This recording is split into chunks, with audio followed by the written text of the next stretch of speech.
विषय विज्ञान, अध्याय गुरुत्वाकर्षण, भाग 2। इस लेक्चर में हम पढ़ने वाले हैं ग्रह यानी प्लैनेट, ग्रहों की गति, केपलर के नियम, उपग्रह, प्राकृतिक उपग्रह, कृत्रिम उपग्रह, कृत्रिम उपग्रहों में भू-स्थिर उपग्रह और ध्रुवीय उपग्रह। साथ ही साथ हम पढ़ने वाले हैं पलायन वेग यानी एस्केप वेलोसिटी और कक्षीय वेग के बारे में। दोस्तों, ये लेक्चर आपके एसएससी, सीजीएल और व्यापम के एग्जाम्स के दृष्टिकोण से महत्वपूर्ण तो है ही, साथ ही साथ यूपीएससी, एमपीपीएससी की तैयारी कर रहे छात्रों के लिए भी महत्वपूर्ण है।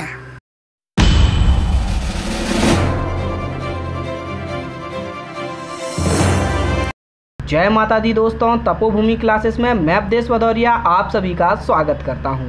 दोस्तों, आज हम पढ़ने जा रहे हैं गुरुत्वाकर्षण का भाग 2, जिसमें हम ग्रह, केपलर्स लॉ, उपग्रह, पलायन वेग और कक्षीय वेग के बारे में पढ़ेंगे।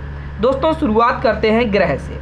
ग्रह क्या होता है ये आप सभी को मालूम है कि ऐसे सारे खगोलीय पिंड जो सूर्य के चारों तरफ चक्कर लगाते हैं उनको हम ग्रह कहते हैं। लेकिन ऐसे हर एक खगोलीय पिंड को ग्रह नहीं कहा जाता। उसकी कुछ कंडीशंस रहती हैं कि वो अपने आप में पर्याप्त गोल होना चाहिए, उसका गुरुत्वाकर्षण इतना होना चाहिए और वो किसी दूसरे ग्रह की कक्षा को नहीं काटना चाहिए। तो ये कक्षा क्या होती है और ये चीज़ें क्या होती हैं, इन सभी को हम केपलर के नियम में पढ़ेंगे। अभी हम थोड़ा थोड़ा बेसिक देख लेते हैं ग्रहों के बारे में। जो दोस्तों सूर्य के ग्रह हैं वो टोटल 8 हैं। प्लूटो अब ग्रह नहीं रहा है। सूर्य के ग्रहों की संख्या कितनी है दोस्तों? 8 है। मुझे मालूम है, आप सभी को मालूम भी होगा, ये 8 होते हैं। दोस्तों, भूगोल से संबंधित इसके काफ़ी क्वेश्चंस एग्जाम में पूछे जाते हैं, जैसे ग्रह का रंग कौन कौन सा होता है, कौन से ग्रह का रंग कैसा होता है और किस कारण से होता है। तो ये काफ़ी महत्वपूर्ण हो जाता है, इस वजह से मैंने यहाँ पर लिख दिया है। जैसे शुक्र ग्रह है वह चमकीला होता है क्योंकि यह बहुत ज़्यादा गर्म होता है, उस कारण यह हमको चमकीला दिखाई देता है। पृथ्वी नीली दिखाई देती है, इस पर जो जल है, समुद्र हैं, उनकी वजह से ये नीली दिखाई देती है। मंगल ग्रह लाल कलर का दिखाई देता है आयरन ऑक्साइड की वजह से, क्योंकि आयरन ऑक्साइड का कलर कैसा होता है? लाल होता है। बृहस्पति ग्रह यानी कि गुरु ग्रह पीला दिखाई देता है SO2 यानी सल्फर डाइऑक्साइड की वजह से। शनि ग्रह नाइट्रोजन की वजह से काला दिखाई देता है और अरुण ग्रह हरा दिखाई देता है मीथेन गैस की वजह से। ये तो दोस्तों कुछ महत्वपूर्ण चीज़ें हो गई। और भी सौर मंडल से संबंधित काफ़ी सारे क्वेश्चंस एग्जाम में पूछे जाते हैं जीके के पार्ट में, तो वो सभी मैंने अपने फेसबुक पेज तपोभूमि क्लासेस के फेसबुक पेज पर डाल दिया है और उस जो पोस्ट है उसका लिंक डिस्क्रिप्शन में दिया गया है। वहाँ पर जाकर ये वीडियो जैसे ही ख़त्म हो जाए वहाँ पर जाके आप वहाँ से पढ़ सकते हैं। लगभग 25-26 पॉइंट दिए गए हैं जो एग्ज़ाम के दृष्टिकोण से काफ़ी महत्वपूर्ण हैं। अब दोस्तों हम आते हैं केपलर के ग्रहों से संबंधित नियमों पर। तो दोस्तों केपलर एक बहुत बड़े वैज्ञानिक थे, खगोल शास्त्री थे। इन्होंने ग्रहों की गति का अध्ययन किया और 3 नियम दिए। ये पहला नियम लिखा है, दूसरा और तीसरा। दोस्तों इन तीनों नियमों को अच्छी तरीके से समझना बहुत ज़रूरी है, क्योंकि एग्ज़ाम में ये क्वेश्चंस डायरेक्ट नहीं पूछे जाते हैं, इनडायरेक्टली इन नियमों पर प्रश्न आते हैं। कैसे अपन देखेंगे। दोस्तों यहाँ पर ये सूर्य मैंने छापा है और पहला जो नियम है वो बताता है कि ग्रहों की गति दीर्घवृत्ताकार होती है। ठीक है, दीर्घवृत्त के रूप में ये ग्रह गति करते हैं। ठीक है, यहाँ पर ये मैंने बनाने का प्रयास किया है दीर्घवृत्त, थोड़ा ठीक भी बना है लेकिन इतना एकदम खास दीर्घवृत्त जैसा नहीं बना है। ठीक है, तो ये दीर्घवृत्तीय कक्षा में गति करते हैं और सूर्य उनके एक नाभि की ओर होता है। दोस्तों जब भी जो भी दीर्घवृत्त होता है उसमें 2 नाभि होती हैं, एक यहाँ पर S1 एक यहाँ पर S2, ये आप सभी लोगों को मालूम होगा। और इन दोनों बिंदुओं से समान दूरी पर स्थित जो पथ होता है उसको दीर्घवृत्त बोलते हैं। ये आपने गणित में पढ़ रखा होगा तो इस पर मैं ज़्यादा नहीं जा रहा हूँ। तो यहाँ पर मान लीजिए सूर्य है, इस स्थिति से कोई भी ग्रह गति करेगा, चाहे पृथ्वी हो, बुध हो, सभी की जो कक्षा है, कक्षा यानी जिस पथ पर वह चक्कर लगा रहा है सूर्य के वह ग्रह, उसको हम बोलते हैं उसकी कक्षा। वो सारी कक्षाएं दीर्घवृत्ताकार ही होंगी और कोई भी ग्रह दूसरी ग्रह की कक्षा को काटेगा नहीं। मतलब कि अगर इसकी कक्षा यहाँ पर है तो यहाँ पे कोई दूसरा ग्रह आके यहाँ से भीतर से उसकी कक्षा नहीं निकलेगी, उसको काटेगा नहीं। जो अपना प्लूटो था उसको इसी वजह से हटाया गया था क्योंकि वह 8वें नंबर के ग्रह की कक्षा को काटता था बीच में, इस वजह से उसको अपन ने ग्रह की श्रेणी से हटा दिया। उसको हम ग्रह ना मानकर बौना ग्रह मानते हैं। और कुल 3 बौने ग्रह होते हैं, उनके नाम आपको मालूम होने चाहिए। ठीक है, अब आते हैं हम दोस्तों दूसरे नियम पर। दूसरा नियम है ग्रह की क्षेत्रीय गति का नियम। दोस्तों जो ग्रह की क्षेत्रीय गति होती है वह स्थिर होती है। दोस्तों ये बहुत महत्वपूर्ण नियम है, इसके आधार पर हम 2-4 चीज़ें और देखेंगे। तो सबसे पहले हम देखें क्षेत्रीय गति क्या होती है। एक तो होती है दोस्तों गति, सिंपल गति, यानी कि इसकी स्पीड ये यहाँ से यहाँ तक कितने, ये यहाँ से यहाँ तक किस स्पीड से जा रहा है, वो सिंपल गति। क्षेत्रीय गति दोस्तों अगर हम सूर्य को केंद्र मान लें और सूर्य को केंद्र मानते हुए ये जो क्षेत्र इकाई समय में जितने क्षेत्र को काटेगा उतने क्षेत्र को हम इसकी क्षेत्रीय गति कहेंगे। तो दोस्तों हम क्षेत्रीय गति को समझने का प्रयास करते हैं। माना कि ग्रह यहाँ ए से लेके बी तक 3 माह में पहुँच रहा है। कोई ग्रह ए से बी तक 3 माह में पहुँचता है, अपनी स्पीड से चलता है और यहाँ से 3 माह में पहुँचता है। और ये जो क्षेत्र यहाँ पर अगर इसको हम केंद्र मान लें सूर्य को, ये जो क्षेत्र है ये मान लीजिए ए है। ए मान लिया, एरिया के हिसाब से ए मान लिया, इसको मैं बोल दिया ए। ठीक है, यहाँ पर इसको स्मॉल ए स्मॉल बी मान ले तो अपन को कन्फ्यूज़न नहीं होगा। और ये स्थितियाँ हैं, यहाँ से ऐसे घूम के आया, ये स्मॉल डी और ये स्मॉल डी। स्मॉल सी से स्मॉल डी तक जाने में भी उसको मान लीजिए 3 माह लग रहा है। तो ये जो एरिया होगा ये भी एरिया ए ही होगा।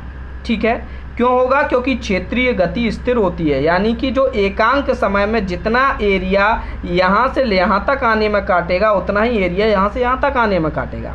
यानी कि इकाई समय में जितना जो एरिया काटा जा रहा है वो हमेशा बराबर होगा, क्योंकि कांस्टेंट होती है, स्थिर होती है। इस चीज़ से दोस्तों हमको क्या समझ में आया? इस चीज़ से हमको एक चीज़ समझ में आई दोस्तों कि जब ये दूर था तब यहाँ उसने 3 महीने में केवल इतनी दूरी तय की, ए से बी ये चाप है।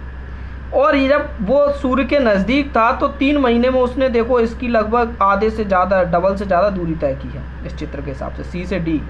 यानी कि जितना नज़दीक रहेगा ग्रह सूर्य के उतनी ही उसकी स्पीड बढ़ जाएगी, क्योंकि उसको देखो क्षेत्रीय गति स्थिर रखनी है तो उतना ही क्षेत्र काटना पड़ेगा। इस वजह से क्या, जैसे ही सूर्य के नज़दीक आता है ग्रह उसकी स्पीड बढ़ जाती है और जैसे ही सूर्य से दूर जाता है ग्रह उसकी स्पीड डाउन होती रहती है।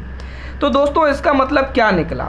इसका मतलब निकला है कि जैसे ही मान लीजिए यहाँ पर ये एक ग्रह है, ये सूर्य के नज़दीक जा रहा है, धीमे धीमे इसकी सूर्य से जो डिस्टेंस है वो कम होती जा रही है, तो इसकी स्पीड बढ़ती जाएगी, बढ़ती जाएगी, बढ़ती जाएगी, बढ़ती जा रही है, बढ़ती जा रही है इसकी स्पीड। और दोस्तों जब ये यहाँ पर इस स्थिति में सूर्य के सबसे नज़दीक होगा तब इसकी स्पीड सबसे ज़्यादा होगी।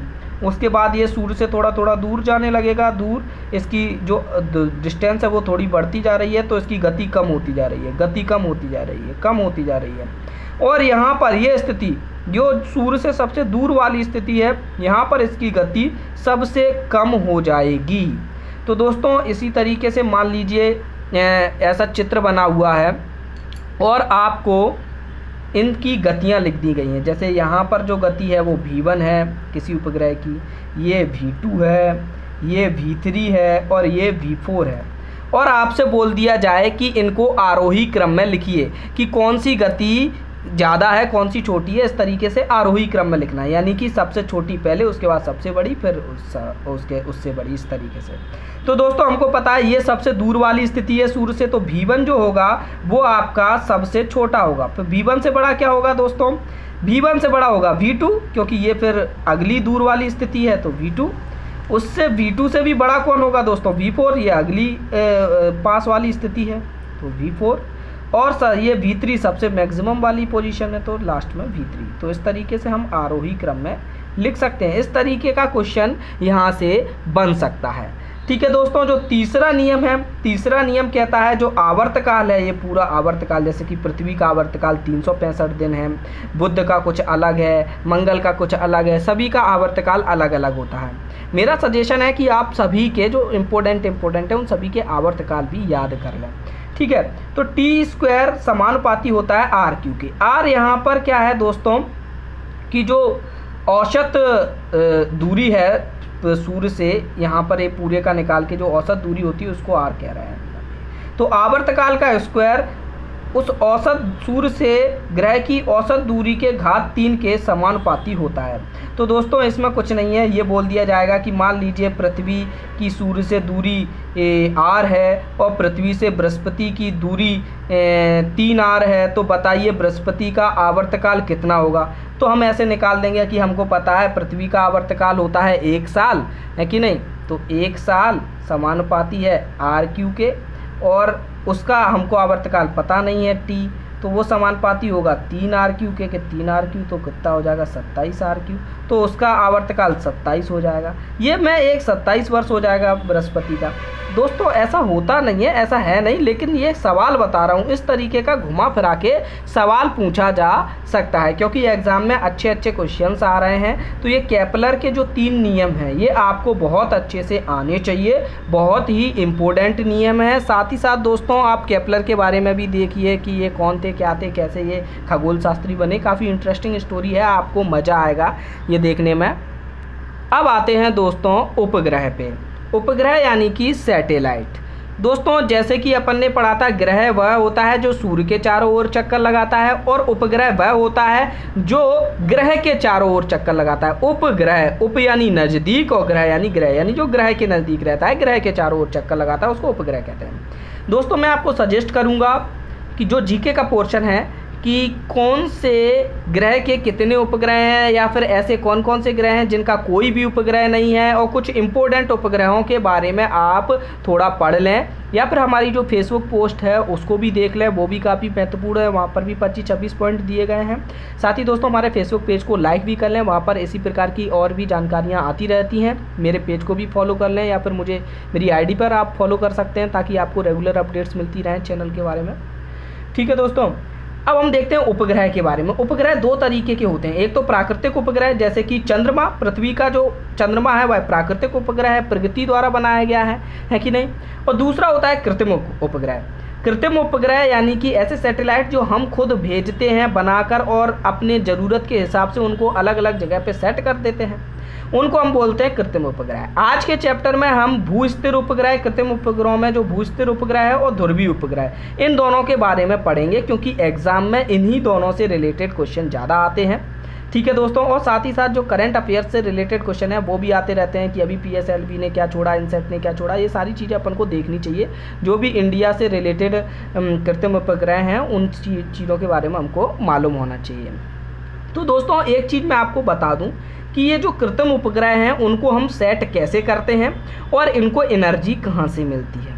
ठीक है, जैसे दोस्तों पृथ्वी से हमको कोई उपग्रह पृथ्वी की कक्षा में सेट कराना है, तो सबसे पहले हम रॉकेट के थ्रू जो सैटेलाइट लॉन्चर व्हीकल होते हैं उनमें अपन सैटेलाइट रख देते हैं, और वहाँ से ये सैटेलाइट लेके जाया जाता है और पहले से ही कैलकुलेशन कर ली जाती है कि हमको इतनी हाइट पर सैटेलाइट को की कक्षा में स्थापित करना है। दोस्तों क्या होता है, आपने पढ़ा होगा कि अगर कोई भी अगर आपने वृत्तीय गति पढ़ी है 11वीं या 12वीं में, अगर आप साइंस के स्टूडेंट हैं तो आपको पता होगा कि अगर किसी भी केंद्र की ओर अगर किसी को mv²/r बल मिलेगा तो वह उस त्रिज्या में गति करेगी, वृत्तीय गति करेगी वो वस्तु। ठीक है, तो जो हमारा पृथ्वी का गुरुत्वाकर्षण बल होता है वो यहाँ पर mv²/r के बराबर बल उस गुरुत्वाकर्षण बल उस उपग्रह को देता है, जिस वजह से वह उपग्रह उस कक्षा में लगातार चक्कर करता रहता है, और जिसके लिए उसे कोई भी एनर्जी की ज़रूरत नहीं पड़ती है। लेकिन दोस्तों ये mv²/r देने के लिए जो v है, जरूरी v, वो हमको इस सैटेलाइट व्हीकल लॉन्चर के थ्रू उसको देना पड़ता है और उसको उस कक्षा में सेट करना पड़ता है। तो दोस्तों हम पहले से ही डिसाइड कर लेते हैं अपनी कैलकुलेशन करके कि इतनी डिस्टेंस पे हमको सैटेलाइट लॉन्च करना है और पूरे को पृथ्वी के चारों तरफ घुमाना है। ठीक है, और इतने टाइप में घुमाना है, आवर्तकाल इतना होना चाहिए, टाइम पीरियड इतना होना चाहिए, ऐसे सब कुछ कैलकुलेशन करके हम एक फिक्स कर लेते हैं, हमको इतना v देना है, अपन को इतना स्पीड इस उपग्रह को देना है ताकि वो यहाँ पर अपनी कक्षा में सेट हो जाए। तो अपन यहाँ से रॉकेट विंचर के रॉकेट लॉन्चर व्हीकल के थ्रू लेके जाते हैं और यहाँ पर ले जाके मोड़ के यहाँ पर इस तरीके से छोड़ दिया जाता है। यहाँ पर थोड़ी देर तक रॉकेट उसके साथ चलता है, उसके बाद उसको छोड़ दिया जाता है, और अगर वही सब कुछ सेट सही रहा, उतने ही स्पीड के साथ वो वहाँ पर पहुँचा, हमारी कैलकुलेशन सही रही, तो ये हमारा सफलतापूर्वक इसका ये अपनी कक्षा में स्थापित हो जाएगा और ये यहाँ पर ऐसे चक्कर लगाने लगेगा। और इसको कोई भी एनर्जी की ज़रूरत नहीं पड़ेगी ये चक्कर लगाने के लिए, क्योंकि जो पृथ्वी का गुरुत्वाकर्षण बल है वही इसको mv²/r के बराबर फोर्स देता रहेगा, एनर्जी देता रहेगा इसके चक्कर लगाने के लिए। और फिर यहाँ पर जो बाकायदा जो ये यहाँ से जो फ़ोटो वगैरह खींच के यहाँ पर भेजता रहता है, वो ये जो सूर्य का प्रकाश है उसकी मदद से एनर्जी को प्राप्त करके यहाँ से भेजता रहता है। ठीक है, तो वो सारी चीज़ें अपन को जानने की ज़रूरत नहीं है। ये तो बस थोड़ा इंटरेस्टिंग चीज़ थी कि किस तरीके से सैटेलाइट को लॉन्च किया जाता है और उसकी कक्षा में सेट किया जाता है।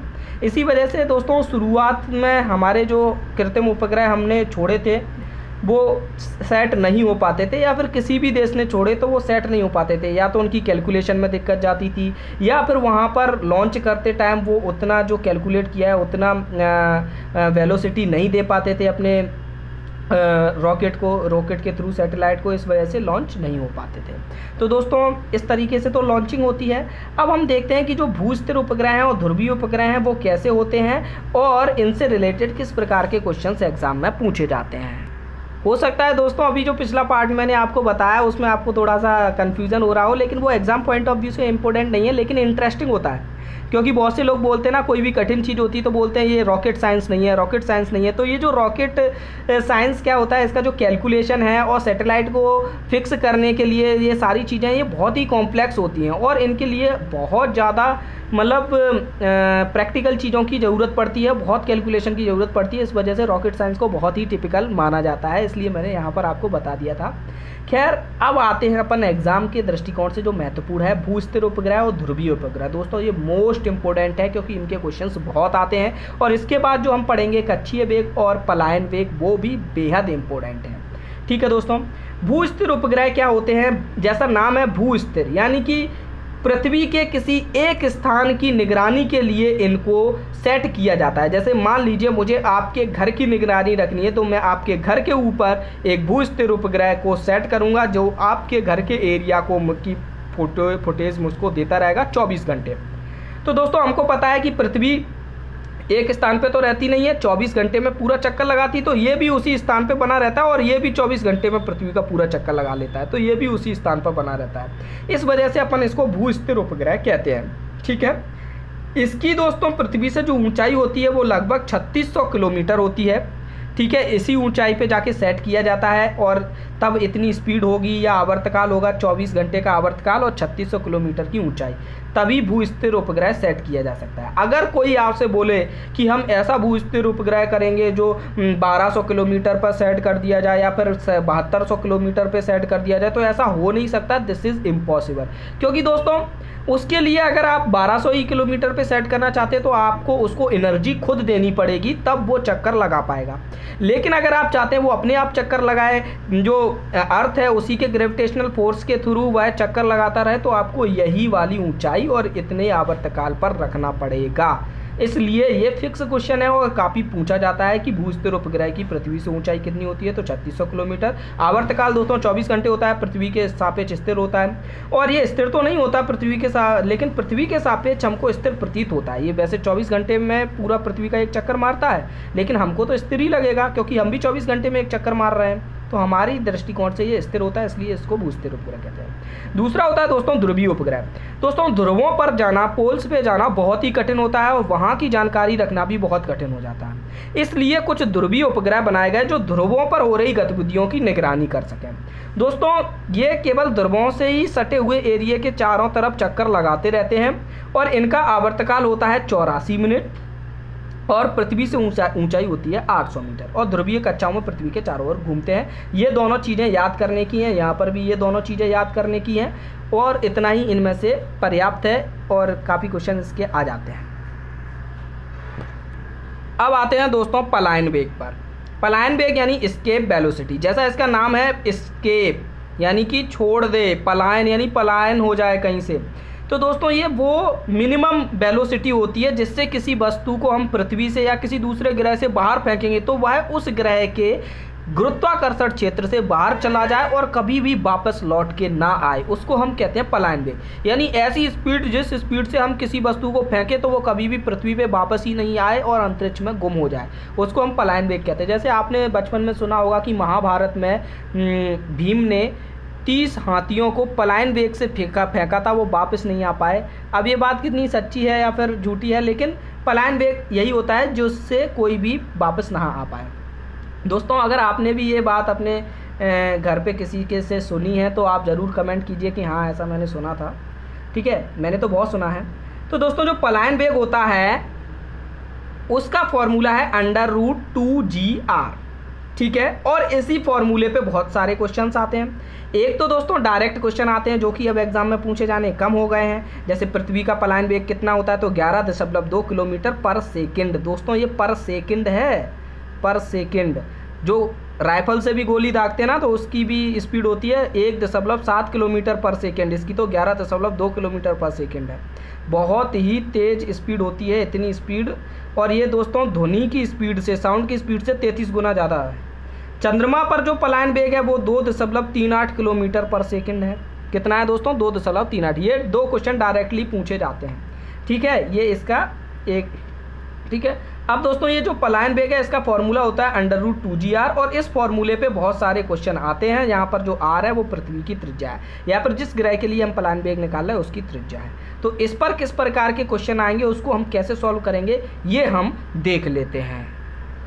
तो दोस्तों अब मैं आपको बहुत ही महत्वपूर्ण बात बताने जा रहा हूँ। जैसे दोस्तों यहाँ पर अगर आप ये फॉर्मूला देखेंगे पलायन वेग बराबर √2gr, तो हमको लगेगा अगर पृथ्वी की त्रिज्या बढ़ा दी जाए तो पलायन वेग भी बढ़ जाएगा, लगेगा कि नहीं। तो दोस्तों ऐसा नहीं होता, हमको जी पर भी ध्यान देना पड़ेगा। पिछले भाग में हम देख चुके थे गुरुत्वाकर्षण का जो पहला पार्ट हमने देखा था। अगर आप लोगों ने अभी तक नहीं देखा तो नीचे डिस्क्रिप्शन में लिंक दी है, वहाँ से जाके आप देख सकते हैं। ऊपर आई बटन पर भी आपको मिल जाएगा। ठीक है, तो दोस्तों ये g की वैल्यू क्या होती है, GME/r², जहाँ r पृथ्वी की त्रिज्या है। तो अगर हम g की वैल्यू भी हमको फॉर्मूले में रखनी पड़ेगी तभी हम एग्जैक्ट चीज़ बता पाएंगे। तो जो स्केप वेलोसिटी है VE यानी स्केप, तो ये कितना आ जाएगा, अगर g की वैल्यू हम रख देंगे तो r से एक r कट जाएगा, तो 2GME/r²। ठीक है, तो इससे हमको क्या समझ में आया दोस्तों कि अगर किसी भी ग्रह की त्रिज्या बढ़ा दी जाएगी तो उसका स्केप वेलोसिटी घट जाएगा, क्योंकि ये r बटे में आ रहा है। और अगर उसका द्रव्यमान बढ़ा दिया जाएगा तो उसकी स्केप वेलोसिटी बढ़ जाएगी। तो दोस्तों इस पे इसी प्रकार के क्वेश्चन आते हैं। कैसे क्वेश्चन आएंगे कि मान लीजिए एक ग्रह है, उस ग्रह की पृथ्वी की तुलना में उसका जो वजन है वो 2 गुना है, डबल है। पृथ्वी की तुलना में वजन डबल है। ठीक है, मास डबल है, और जो त्रिज्या है वो आधी है। त्रिज्या मान लीजिए आपकी कितनी है, पृथ्वी की तुलना में हाफ है। तो आप बताइए कि उस पर वहाँ पर जो स्केप वेलोसिटी है वो कितनी होगी। तो दोस्तों हम इसी फॉर्मूले में रखेंगे उसको, है कि नहीं। तो m की जगह डबल रख देंगे तो कितना आ जाएगा, यहाँ पर 2GME गुणा 2, डबल रख देंगे तो 2, और r आधा करेंगे तो r/2, तो r/2 भी ऊपर आ जाएगा। तो ये ऐसे करके, तो ये जो 2 है ये आगे चला जाएगा, ये 4 का ये 2 आ जाएगा। तो 2 गुणा √GME/r, और GME/r कितना होता है 11.2। तो उस ग्रह पर कितना हो जाएगा 22.4 किलोमीटर पर सेकंड, ये आंसर आ जाएगा। इस तरीके के क्वेश्चन दोस्तों इस पर पूछे जाते हैं। ठीक है, तो ये जानना बहुत ज़रूरी है। केवल इस फॉर्मूले से ही हम कुछ नहीं कह सकते जब तक कि इसका एग्जैक्ट सही तरीके से फॉर्मूला हम ना लिख लें। तो दोस्तों ये काफ़ी थोड़ा कन्फ्यूजिंग हो जाता था स्टूडेंट्स के लिए, इसलिए ये बताना ज़रूरी था। अब दोस्तों हम देखते हैं थोड़ा कक्षीय वेग के बारे में। कक्षीय वेग दोस्तों कोई भी उपग्रह है या ग्रह है, उपग्रह की ही बात कर रहे हैं क्योंकि उनका मार्ग अपन वृत्ताकार मान सकते हैं। ठीक है दोस्तों, किसी ग्रह के चारों तरफ चक्कर लगा रहा है तो उसका वेग कितना है, उसकी स्पीड कितनी है, उसी को हम कक्षीय वेग बोलते हैं। ठीक है दोस्तों, तो ये कक्षीय वेग को मैंने ज़्यादा डेकोरेट इसलिए नहीं किया है क्योंकि इनसे पेपर में क्वेश्चन आने की संभावना कम है। संभावना कम इसलिए है दोस्तों क्योंकि ये वेग, कक्षीय वेग कितना होना चाहिए, इसके लिए साइंटिस्ट सालों रिसर्च करते हैं, सालों के डाटा को रिसर्च करते हैं कि हमको इतनी दूरी पर अगर सैटेलाइट को रखना है तो उसका कक्षीय वेग कितना रखना पड़ेगा। बहुत ही क्रिटिकल कैलकुलेशन होती है और उसको हम अभी एक पन्ने में कैसे सॉल्व कर सकते हैं, नहीं कर सकते। तो लेकिन फिर भी इसका एक रफ़ आइडिया हम बनाते हैं और इस वजह से इस रफ़ आइडिया पर क्वेश्चन आने के चांसेस कम रहते हैं। लेकिन फिर भी जब 11th-12th में हम पढ़ते थे तो इससे क्वेश्चन आते थे 11th-12th की एग्ज़ाम में। तो हो सकता है कि यहाँ पर भी शायद वो पूछ दें, क्योंकि पलायन वेग से संबंधित क्वेश्चन तो आते रहते हैं, ये भी शायद पूछ सकते हैं। जैसे मान लीजिए दोस्तों, अभी हम देख चुके थे कि ये आर त्रिज्या है जिसमें यह परिक्रमा कर रहा है। इसकी परिक्रमा करने की त्रिज्या कितनी है दोस्तों, आर, और इसका वेग है v, और यही v हमको निकालना है। तो दोस्तों यहाँ पर ये अपने आप चक्कर लगा रहा है, तो इसके चक्कर लगाने के कारण जो अंदर की तरफ जो त्वरण होगा, ठीक है, तो वो दोस्तों कितना होना चाहिए, v²/r, या फिर जो बल लगेगा उसको बोल देंगे mv²/r। ठीक है, ये mv²/r इसको कहाँ से मिल रहा होगा, जो ये ग्रह है, ये ग्रह इस पर जितना फोर्स लगा रहा है गुरुत्वाकर्षण बल, उसकी वजह से लग रहा है, तो वो कितना हो जाएगा, mg। ठीक है दोस्तों, एग्जैक्ट mg नहीं होगा, इतनी दूरी पर धीमे धीमे कम होता जाएगा गुरुत्वाकर्षण बल, तो हमको इंटीग्रेशन वगैरह से निकालना पड़ेगा। लेकिन हम एक रफ आइडिया बता रहे हैं, जैसा कि कक्षीय वेग के लिए रफ आइडिया किताबों में दिया जाता है, उसको बताना चाह रहे हैं। ठीक है, तो यहाँ m से m कट गया आपका, और ये जो v है वो कितना आ गया, √gr। ठीक है, तो यहाँ दोस्तों हम ये √gr आ गया आपका कक्षीय वेग। कभी कभी कक्षीय वेग और पलायन वेग के बीच का अनुपात पूछ लेते हैं। तो दोस्तों कक्षीय वेग आपका कितना है, √gr, पलायन वेग कितना था, √2gr। तो इन दोनों का अनुपात कितना हो जाएगा, इन दोनों का भाग देंगे तो 1:√2। इस तरीके से ये अनुपात भी पूछ दिया जाता है कभी कभी एग्जाम में दोस्तों। ये एग्जैक्ट कक्षीय वेग ये एग्जैक्ट नहीं होता इतना, लेकिन ये तो एक रफ आइडिया हमने निकाल दिया है। इसके लिए साइंटिस्ट बेचारे इतने सालों से लगे रहते हैं, तब जाके उनको सफलता मिलती है। तो दोस्तों ये क्लास आपको कैसी लगी, ये क्लास यहीं पे ख़त्म होती है। ठीक है दोस्तों, मेरे हिसाब से गुरुत्वाकर्षण से संबंधित सारी चीज़ें यहाँ पर कवर हो चुकी हैं। जो भी कंसेप्चुअल बातें थी, कुछ याद करने वाली बातें हैं, तो वो आप लोग खुद ही कर लीजिए किसी अच्छी सी बुक से। और आगे इसके बाद आप कौन सा चैप्टर पढ़ना चाह रहे हो, क्योंकि आपके एग्ज़ाम भी चल रहे हैं वन रक्षक के, तो उसमें काफ़ी अच्छी तरीके से साइंस पूछा जा रहा है। तो आपको अभी हाल में ही कौन सा टॉपिक पढ़ना है, ये आप कमेंट करके ज़रूर बताइए। साथ ही साथ दोस्तों आप हमारा एंड्रॉयड ऐप भी इस्तेमाल कर सकते हैं, नीचे डिस्क्रिप्शन में उसकी लिंक दी गई है। धन्यवाद, जय माता दी।